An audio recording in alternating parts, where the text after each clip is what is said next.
We're going to give it just one more minute for others to join us. Power on. Your Bluetooth device is disconnected. Go ahead and put everyone on mute,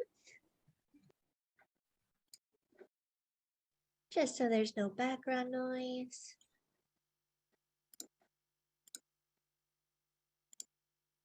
Sorry about that. Okay. Of course, it's Colleen. Welcome, Colleen.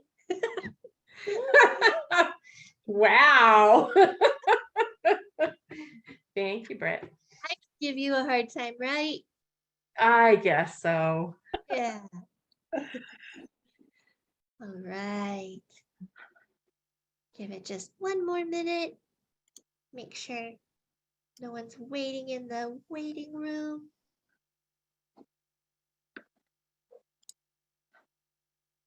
Got about half of the participants, so just gonna give them another moment.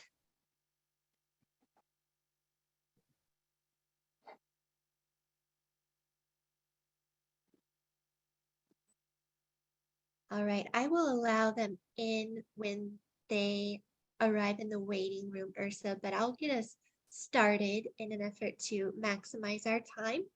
Sounds good. Great. All right, everyone. Well, welcome. My name is Britt Slagle. I am the founder and executive director of KarmaSue. Our mission is to support Coloradan families enduring companion animal cancer through education, counseling, and financial assistance. We'd like to thank you for attending this education workshop today. If you are interested in watching any of our previous workshops, please visit our YouTube channel. If you have any questions or would like to connect with us directly, you can send us an email at admin@karmasue.org. This workshop will be recorded, however, the Q&A will not. You're welcome to speak freely. The Q&A session will occur at the end of this workshop, but if you have any questions as we go along, please enter them in the chat box. I will moderate the chat and provide your questions to our facilitator and to answer at the end. Also, please keep yourself on mute to avoid background noise. We'll provide you with the recording of the workshop in the coming days. Today's workshop is titled Behaviorally Assessing When It's Time. Our special guest facilitator is Ursa Acree, and she is the Director of Behavior Services with Behavior Vets. She is also a certified dog behavior consultant, certified professional dog trainer, and fear-free certified trainer. She founded Canis Major Training in 2016, which operated as the premier training, board and train, and daycare facility of Denver, Colorado through 2021. In addition to her experience working with private clients, Ursa has extensive experience working with animals in need. She was the behavior manager for the Kentucky Humane Society from 2007 to 2010, and the behavior manager at the Denver Dumb Friendly from 2010 to 2013. Ursa co-hosted the Canine Conversations podcast from 2018 through 2021 and has been featured in the Mile High Dog magazine, Dumb Friendly Pet Tales, and Kentucky Humane Society's Paw Street Journal. She also facilitated KarmaSue's education workshop titled How Health Affects Behavior. We would like to thank you again for attending our workshop today. As we conclude, we will send you a brief evaluation via email. If you can, please complete it as it helps to ensure that KarmaSue continues to provide education topics that you want to learn most about. Ursa, I'll hand things over to you now. Thank you, Britt. Thanks for having me. I'm really excited to be here, and I'm grateful to be able to talk about this topic. So the topic that we're going to discuss tonight is end-of-life companioning, and specifically assessing when it might be time to consider letting your pet go. And it's a tough one. So, you know, I think that it's something that we all as pet parents have to think about at one point or another, even though we may not want to. And so my hope is that this discussion will give you some ways to, if not make it easier, bring some clarity to the process, and perhaps maybe not make it easier, but ease your mind a little bit. So Britt gave me a very lovely and generous introduction. I just want to put some of my experience in context. I have been in the training field for about 22 years now, And my trajectory has overlapped with the concept and the process of euthanasia in many ways. So, of course, in animal sheltering, that is something that it's a topic that's very relevant.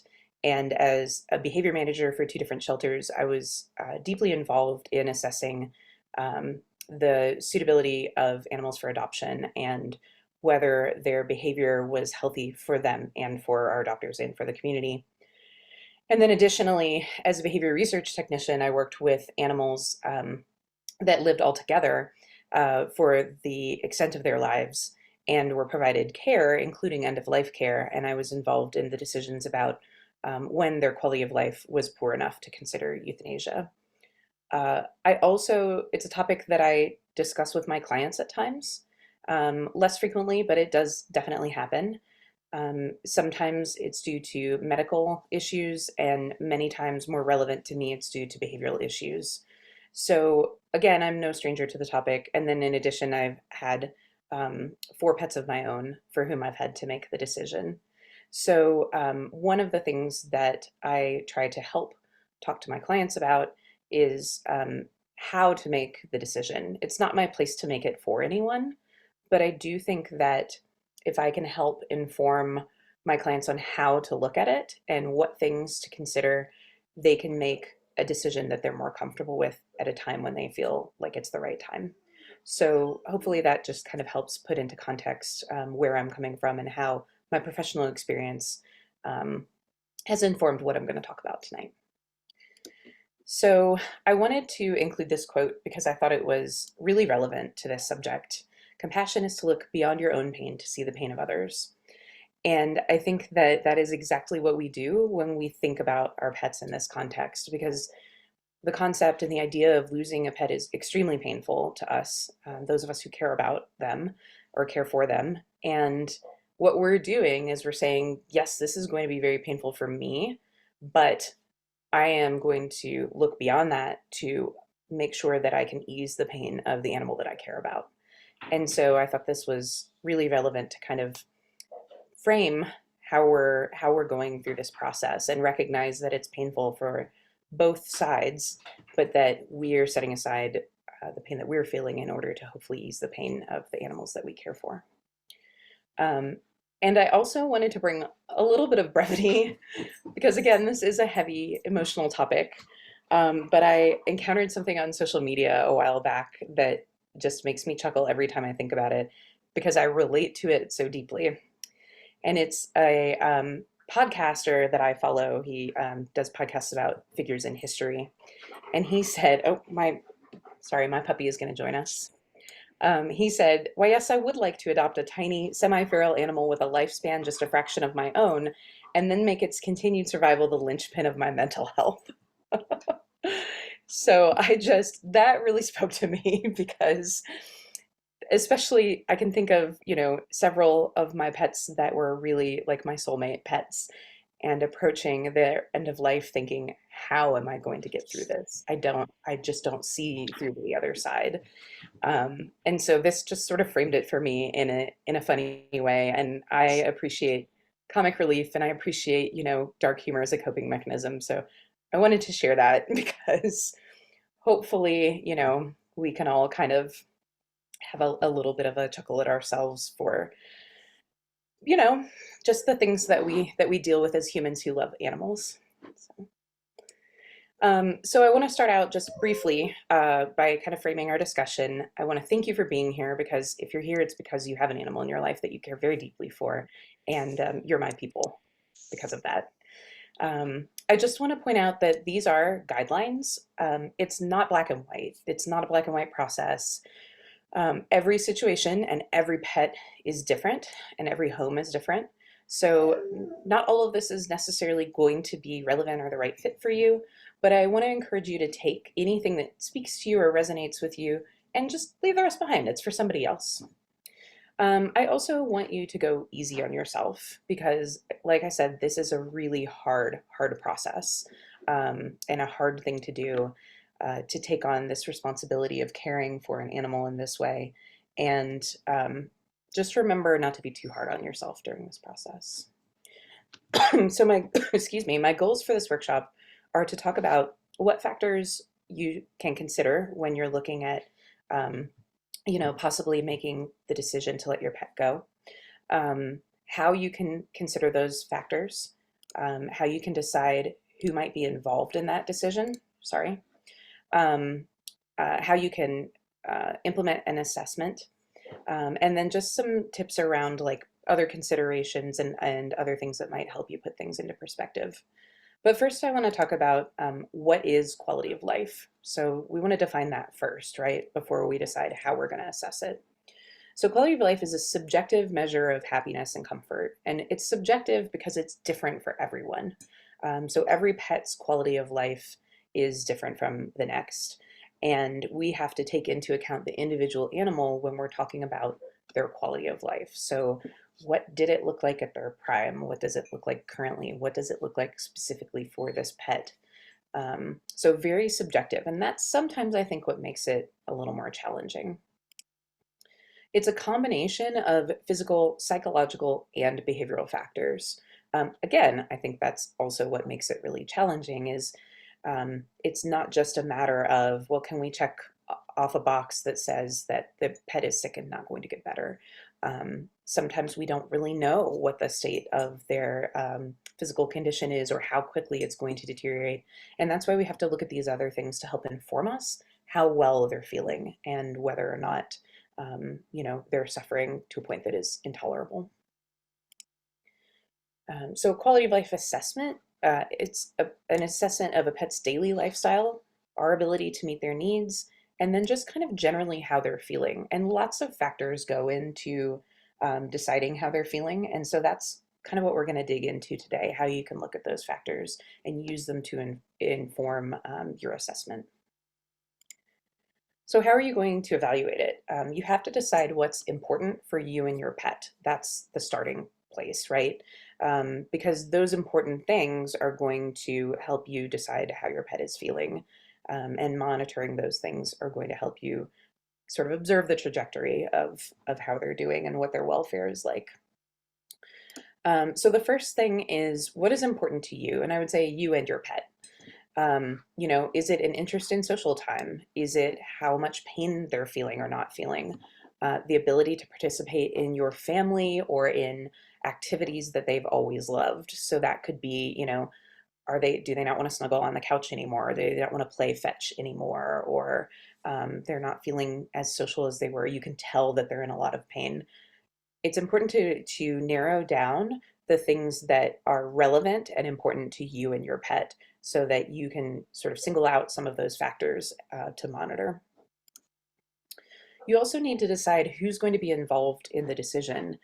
Is it going to be just you? Is it going to be your family? Will your veterinary team help inform it, or other caretakers? So you might have pet sitters or dog walkers or extended family or friends that help you care for your pet that have a good idea of how they're feeling on a day-to-day basis and what it looks like when they're feeling good versus feeling not good. But we want to decide who's going to be involved in that decision. That's an important thing to think about ahead of time because, sometimes it helps to have a support network, and then other times it might feel overwhelming to have too many people involved. And then you have to decide how you're going to track or assess the quality of life over time. And we're going to get more into these different approaches, but it helps to have a way to track these factors that you've decided are important, because otherwise you're just left trying to remember, well, how were they feeling a couple of weeks ago? And if you're like me, I can't remember what I had for lunch yesterday. So it's very difficult to remember, more complex concepts like, well, was my pet feeling perky a couple of weeks ago, or were they eating, or were they not? So I think part of it is choosing a system to help you track these things. And we will talk more about these individual systems here in a few minutes. I want to go over some of the factors that I consider and that I encourage people to consider when they're assessing quality of life. And I just want to be clear, this is not an exhaustive list, right? So there may be things missing from here that you're like, well, this is really important for my pet. This is a big deal. So feel free to, again, take what applies to you, leave the rest behind, or add in things that I might have missed that are very relevant to your situation. The first is social, and I think behaviorally this is one of the major ones. And it could certainly be that I'm a hammer and everything looks like a nail because I'm a behavior consultant. But I do feel that often these social factors are really salient for those of us who are close to our pets, because that's how we express our bond, right? Is the social time and engaging in activities and interacting with our pets. And when we start to see those things dwindle or diminish, it's like a kind of a big red flag. Like, oh, this is something that's always been a big part of our relationship that now suddenly doesn't feel like it's there as much. So what I want to look at is, has the desire to be with the family changed or not? Are they interacting normally with people and pets? Or are those interactions, again, like sort of diminished or maybe strained? And I want to see that there's no increased aggression, fear, or anxiety in social interactions. So I say no increased aggression because some pets have aggression issues already. So they might have fear of strangers or leash aggression towards other dogs or whatever. And what I'm looking for is a change, right? So if their behavior stays similar to its baseline, that's not going to raise any red flags for me. But if it's like, oh, this has suddenly gotten much worse, or conversely, suddenly gone away, that change is going to cause me to go, huh, that's something notable. And then sometimes you'll notice that pets whose quality of life is declining don't want to necessarily hang around as much. And so normally it's like, oh, well, usually when we're all at the table, the dinner table, they're right under our feet begging for crumbs. And now they're kind of off elsewhere somewhere. They've sort of removed themselves from that situation. So those are kind of some social factors that we would want to be looking at to see if the quality of life has changed.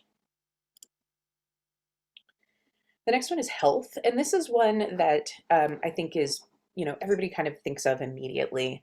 It can be really straightforward, but dogs are also really good at masking. And so what we want to do is look for behavioral signs that there may be, deteriorating health conditions.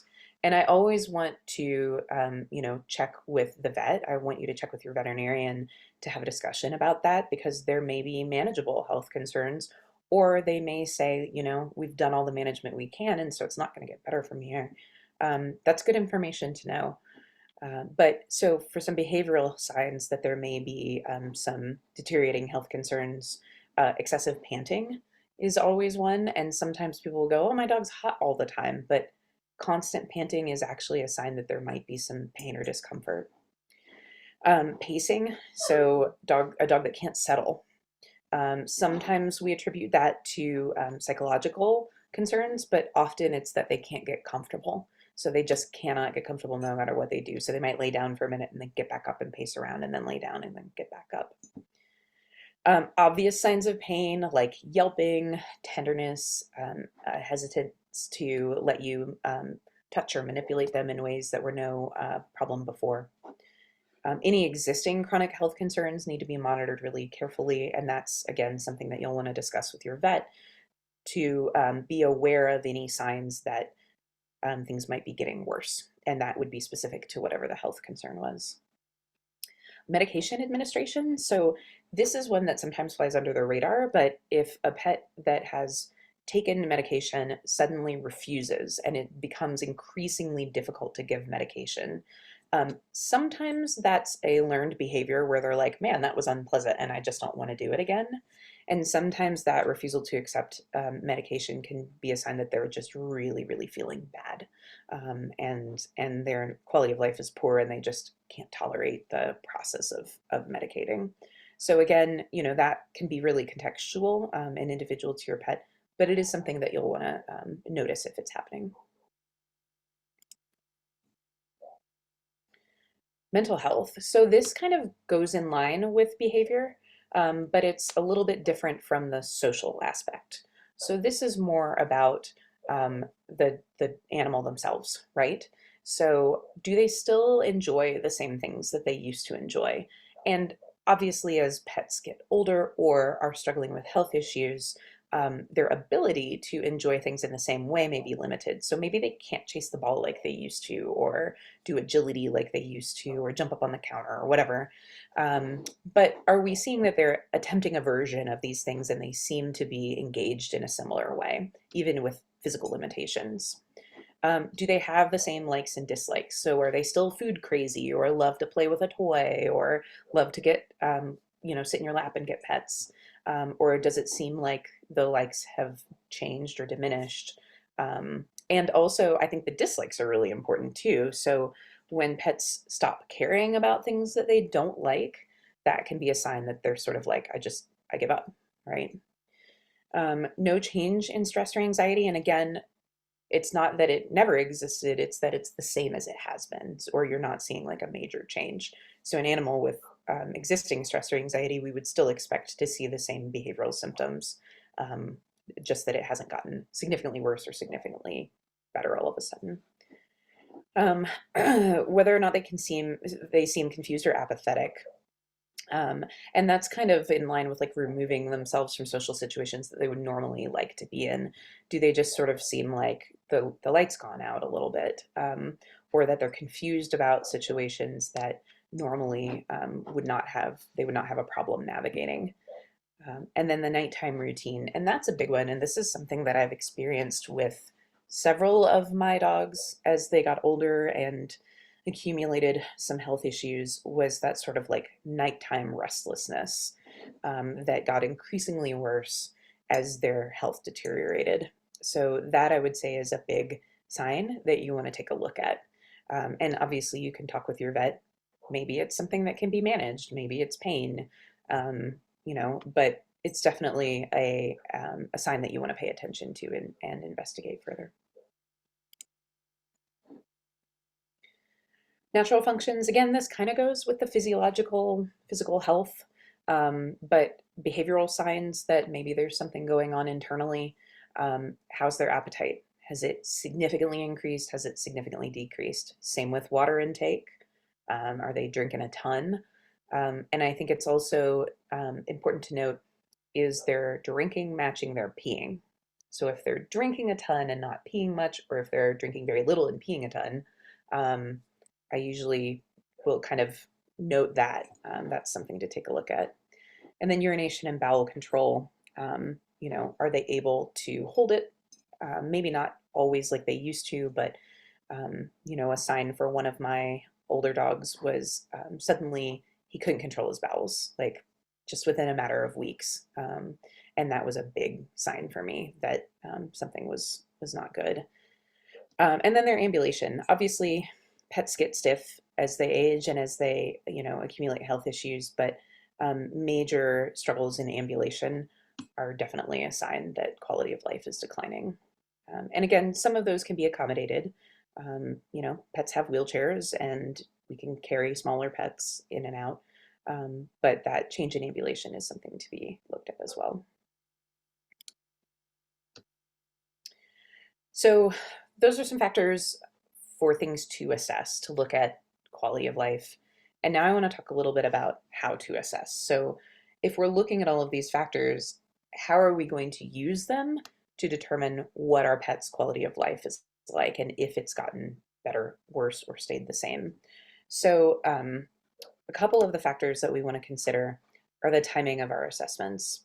So you want to look at things at different times so that you can notice fluctuations in their behavior or their health, or these outward symptoms.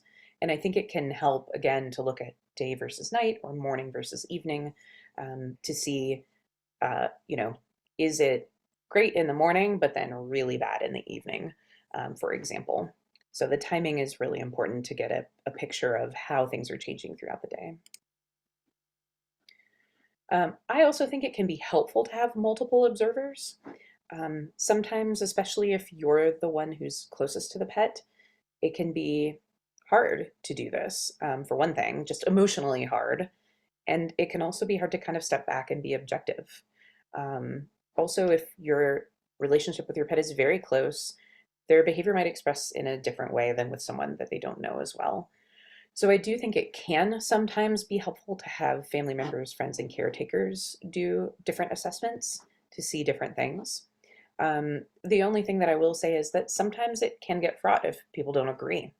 So if you're saying, I see this huge quality of life decline, and someone else is saying, oh no, I don't see it, that can be difficult emotionally. So you just need to be prepared that there's the possibility that there may be some disagreement.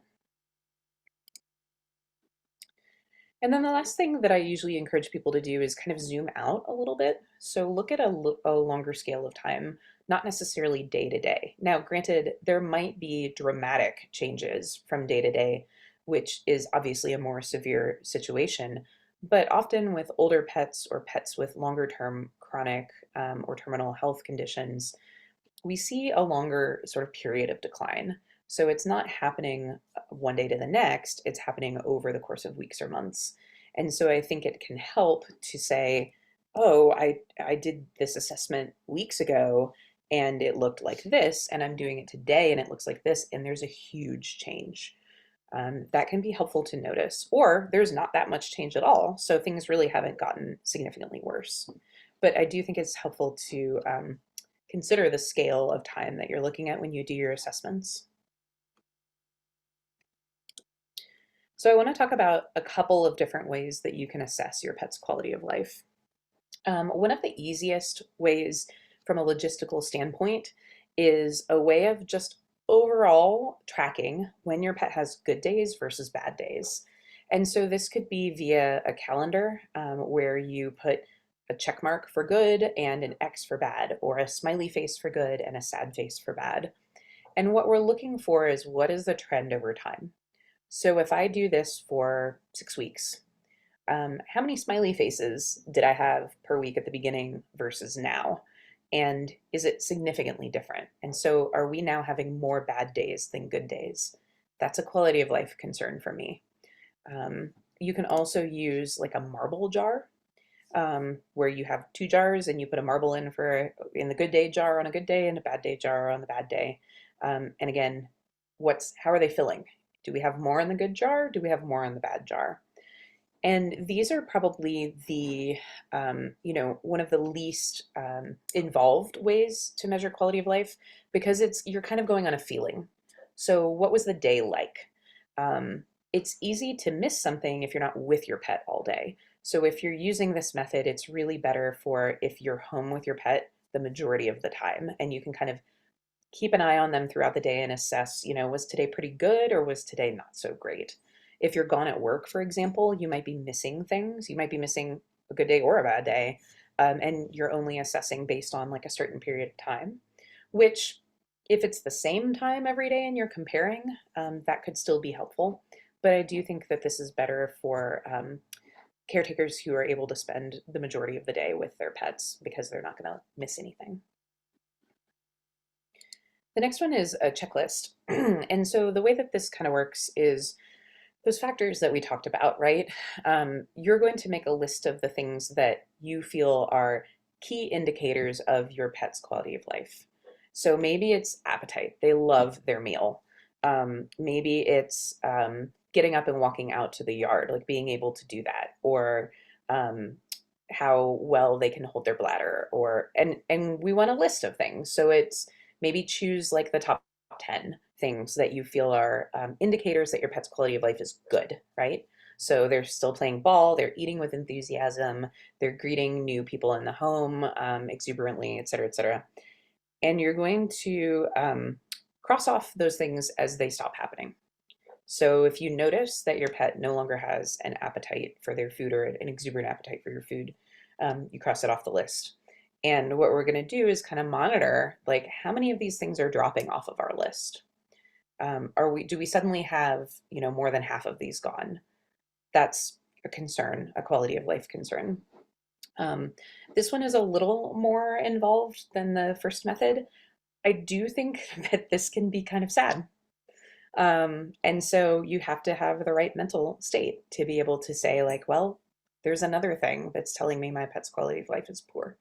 So I think, it's important to note that this can be really sad to do as a caretaker, as someone who cares for your pet. So just, be prepared that you're probably going to feel things about it as you do it. And it can be, just tough to watch those things go away. But my counterpoint to that is it's much more sad for me to think about missing a huge decline in my pet's quality of life. The most involved, and I think the most objective and potentially the most helpful, is a scoring system. And there are several that you can use. And I've put links to a couple that I want to just take a peek at really quick so you can kind of see what it looks like. So the first one is called the scale, and it was published in a clinical journal, and it's used by some vet clinics. And basically, they're scoring these different sort of components on a 1 to 10 scale. So is the pet in pain? Are they eating enough? Are they drinking? How is their hygiene? How is their happiness? And that's some of those behavioral and social factors that we talked about. How's their mobility? And then are they having more good days than bad? So in some ways, this combines a lot of the stuff that we've already talked about.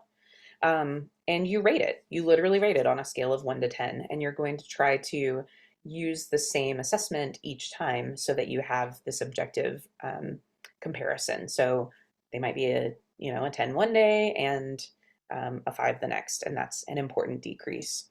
And then you're going to add it up, and they say that a total of greater than 35 points is an acceptable quality of life.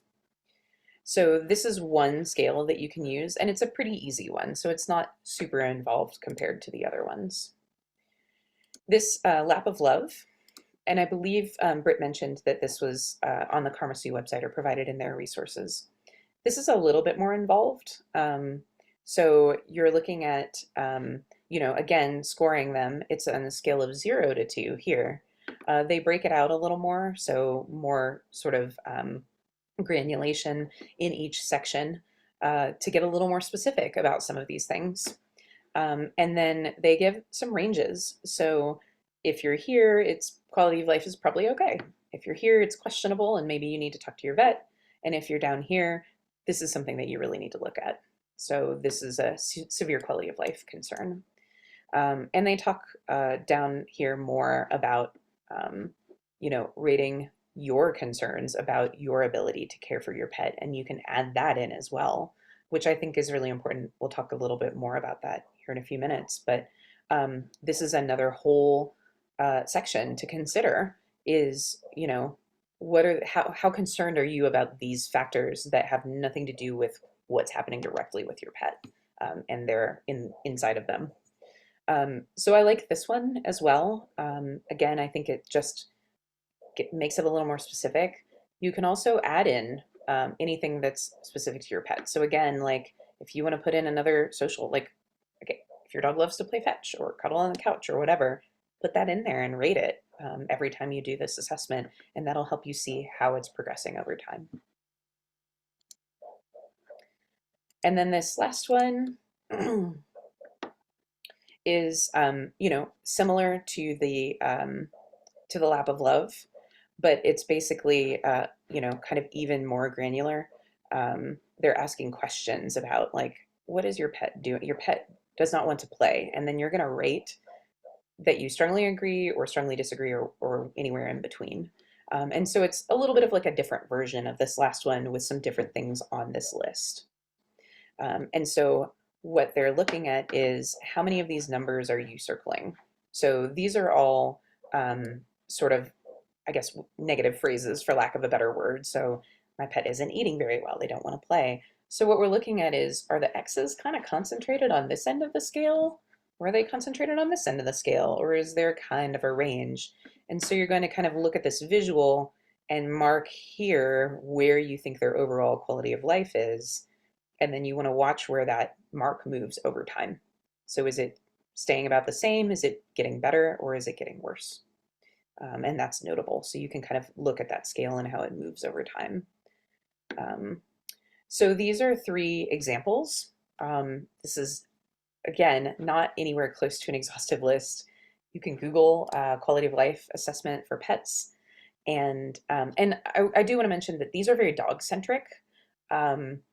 The vast majority of my experience is working with dogs. I did some work with cats and sheltering, but the majority of my experience is with dogs. But I imagine it can be easy to kind of substitute in, instead of playing fetch, it could be like playing with the pull toy, or you know, if your cat loves to chase the ball, or if they love to sit in your lap, or those sorts of things. If you want to use one of these that is a little more dog centric, you can substitute in anything that's relevant for your pet if it's a cat. So those are a few assessments that you can use. And I want to talk a little bit about why we use this kind of objectivity, because it can feel cold, right? To say, I'm going to sit down and I'm going to score how my pet is doing, and then I'm going to use that number to inform my decision. And so why would we do that, right? Because this is an emotional bond that we have with our pets. It's an emotional topic. We don't want to feel like we're just checking something off a list and saying yes or no. But I do think that objectivity can be really, really helpful, because we are dealing with something so emotional. It can help us see the whole picture of what's going on. And so as a behavior consultant, I would say myself and my colleagues tend to be very focused on quantifying things, right? So when someone says, oh, my dog is aggressive, what does that mean? Does that mean that they bark and growl, or does that mean that they snap and bite? In what situations does that happen? What are the triggers? How close does the trigger have to be? And what that does is it paints a picture of exactly what's going on, so we can understand what's happening with the dog, so that we can provide the best help possible, right? So if someone comes to me and says, my dog is aggressive, what do? I don't know.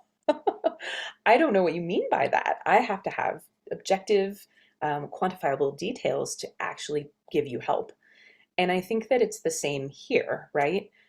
Because we have to be able to say, this is the way that I see my pet's health declining and their quality of life declining. It's fine to use a feeling. There's nothing wrong with that. But that can be really hard and leave us second guessing a lot of the time. So I think putting it into these more objective terms, we're not assigning necessarily, a value. We're just saying things were good and now they're not as good. It's not making the decision for us. It's just helping us be informed and see the whole picture of what's going on. So in that way, I think it brings clarity to an emotional situation, right? Because it's easy to get lost in the emotion of having to make this decision for your pet. And if you can bring some clarity and inform your decision, then hopefully you can feel more confident about whatever you decide. Because I know that a lot of second guessing and guilt can come with making these decisions. And the more clarity we have, the more we can feel less guilt about it. I don't want to say avoid feeling guilt, because I don't think there's any possible way to do that, but we can feel less guilt. It can also prevent you from missing something or waiting too long. So this is really important for me. And I would say this is one of the factors that is most important for me, is not waiting too long. I would prefer to make the decision a little bit too early than a little bit too late. That's personal to me. And if that's, not something that weighs as heavily for someone else, that's totally fine. But I think that most of us would say we would rather prevent our pet from having a huge sudden decline, or waiting what we would consider too long and it becoming an emergency. We would rather prevent that. And so I think that using this objective approach to assess quality of life can help us start to see when things are on the horizon that are going to be concerning, so that we don't miss them. I want to talk a little bit about this concept of the right time, because we hear it a lot, like, oh, you'll know when it's the right time. Your pet will tell you when it's the right time. And sometimes that's true, right? Sometimes we get lucky and we're like, wow, I just know, that this, their demeanor has changed, or I knew for one of my dogs, my first dog as an adult, when somebody came to the door and he didn't get up to go say hi. And he had never done that in 14 years. He had never not gone to greet somebody at the door. But he was old, he was 14, he was laying in his bed, and a friend came over and he kind of looked up and then just put his head back down. And I was like, that's it for me. Like, that superseded everything else that that I had observed. And so I think that was kind of a version of the right time. Like I don't know that he was suffering immensely, but for me it was like, okay, that's it. I know now. But it is not always that easy. And I have had many pets, and helped clients many times with situations where there wasn't a clear indicator that it was the right time. And so I think it's important to talk about that. Um, so we don't always know. Sometimes it's really hard to know, and sometimes it's hard to say, "Oh yeah, I'm very confident that it's now." Um, Feelings of guilt about it, or confusion or uncertainty, are completely valid and really, really normal. This is something that, again, there's no black and white. It's a very gray area, and it's very individual to your pet. And so it's hard to say sometimes if we're making the right decision, and it's hard to be sure about that. The picture here is of my dog Nico, who I lost in November of 2021. And he was my once in a lifetime dog. And he was dealing with he was also 14. He was dealing with some health issues that I thought were going to be resolved. So everything that we had a team of specialists and rehab and everything, and all the information I was getting was that, like, we're on the right track. We're going to get this figured out. He was intermittently losing the use of his back legs. And then suddenly over the weekend, he crashed. And I took him to the emergency vet, and they said, "We're really sorry, but his kidneys are failing and we can't bring them back." And I was heartbroken because I thought it was like having the rug pulled out from under me. And I thought that we were going to be sort of on the upward trajectory and recovering and have some more time with him. And that I would know, that I would know when it was the right time. And that decision was made for me, and it was gut wrenching. And I think that when you assume that you're going to know and there's going to be a sign and you're going to be able to say, yes, this is the right time, and you have that expectation and then it doesn't happen, it can just be very earth shattering. And I think it's important to acknowledge that that is a possibility and that it's okay for it to feel terrible. And it's okay to not know if it's the right time. You know, Again, things don't always go as we plan, and the feelings that we feel about them are really valid. But I do think that it helps to think about ahead of time what you can and can't tolerate. So again, for me, my preference, had I known that he was going to decline so quickly, would have been to make the decision earlier rather than later. I didn't get that chance in this case. And that's okay. Again, sometimes that's how it happens. But given the trajectory that your pet is currently on, I do think it's important to say, like, okay, what would too soon look like? What would too late look like? How do I feel about both of those scenarios? And kind of mentally prepare for what those things might feel like. So again, kind of expanding on that, what are you comfortable with? Preventing versus ending suffering. We can do both of those things. And so what do each of those things look like for your pet? What is your tolerance for quality of life decline? And when I say tolerance, I mean, how do you feel about it? How do you feel about watching this decline? What is too much for your pet? Those are all things that we have to think about, kind of ahead of time, to be able to factor that into a decision about when might be the right time. And then finally, do you have an idea of what you want your pet's passing to look like? And as I mentioned earlier, it's not always going to look like that. And when Britt and I were discussing this workshop, I had mentioned that it reminds me of having a birth plan. So I have one son, and he was delivered via emergency C-section 6 weeks early. And I hadn't even gotten to make a birth plan yet. Everybody told me, like, make a birth plan. I didn't even have one on the table, and it was already turned upside down. So even our best laid plans can go upside down. And so I think that it does help to have a plan for what you want your pet's passing to look like, but also realizing that sometimes things don't go the way that we plan, and that is okay. But it does make things more challenging. And so if you have, a clear path at least laid out in advance, you can at least start to follow that path or understand the markers that kind of show you, okay, I'm on the path that I planned for versus I've kind of veered off and things are getting bad much faster than I anticipated, or so on. And then I just want to mention that, again, with all of the uncertainty around this topic and each pet's path being very individual, it's okay to not have things go the way you want or plan. It happens. It happens to all of us. It's okay to feel fear, frustration, sadness, guilt, or relief. I know that with that relief of maybe not having to care for a suffering pet, obviously comes more guilt. I get that. And that's okay too. Whatever you're feeling about it is completely valid. And, that's just what comes with being a part of this process. And it's okay to not know.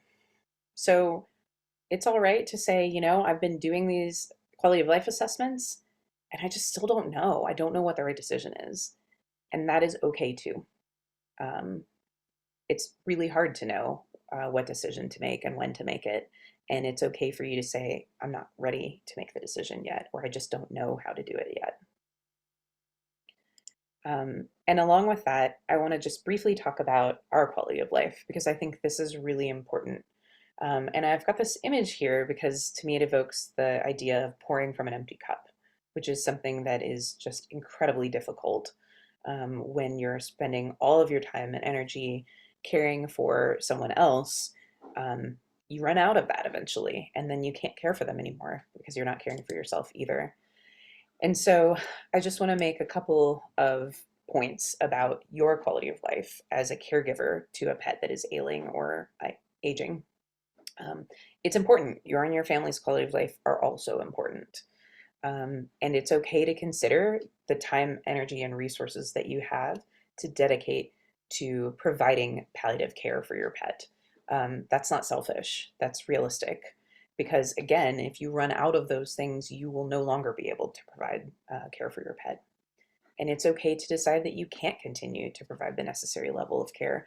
And I think what that often looks like for the average person is running out of money to pay for treatment.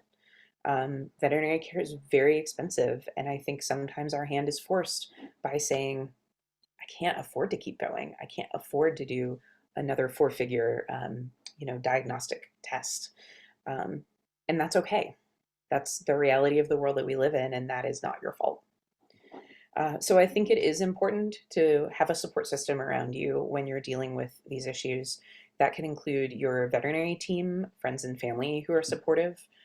There are lots of support groups out there for people who are either walking alongside a pet in the end of their life or have recently lost a pet. And then, of course, therapists who can support you in that. But I think it's really important to start thinking about what resources or supports you might need as you go through this process and start to make these decisions or these considerations. So I think the moral of the story is be kind, and be as kind to yourself as you are to your pet, because you're one part of a relationship. And again, kind of like I mentioned at the beginning, you are attempting to set aside your own pain to alleviate the pain of an animal that you care about. And that is maybe the kindest thing that we can do as human beings. So I hope that you will take that same energy that you're giving to your pet and give it to yourself for making a really difficult decision, and one that we commit to make when we take animals into our lives. But that doesn't, knowing that it's going to happen ahead of time doesn't make it any easier. So, remember to take a breath and have some kind self-talk. So thank you for being here tonight, for listening. I just want to offer my email for anyone who would like to get in touch with me after the workshop. If you want to discuss anything, if you have questions, certainly I can provide behavior help if that's something that you're struggling with right now. But just wanted to make myself available in case anybody wanted to reach out afterwards. I am in this field because I love dogs, but I also really deeply love people and talking to people about their pets. I never get tired of it. It's funny because people will say like, oh, you do this for a living. You don't want to hear me talk about my dog. No, I actually do. It brings me a lot of joy. So please feel free, don't be shy about reaching out if you have something that you'd like to ask about or talk about after the workshop. And then I also wanted to mention that we have an incredible team member at Behavior Vets. She's a behavior consultant, and she is also a licensed counselor candidate. So she's in supervision to be a therapist, and she's a practicing therapist right now. And she is really amazing because she comes from an animal background, but she also provides therapy for humans. So she is in a unique position to understand very deeply issues related to living and working with animals. So she does provide individual and group individual therapy and group support around behavior challenges, compassion fatigue, grief and pet loss, and any stress, anxiety, or trauma that's related to living with an animal, right? Because it's wonderful, but it's not all roses.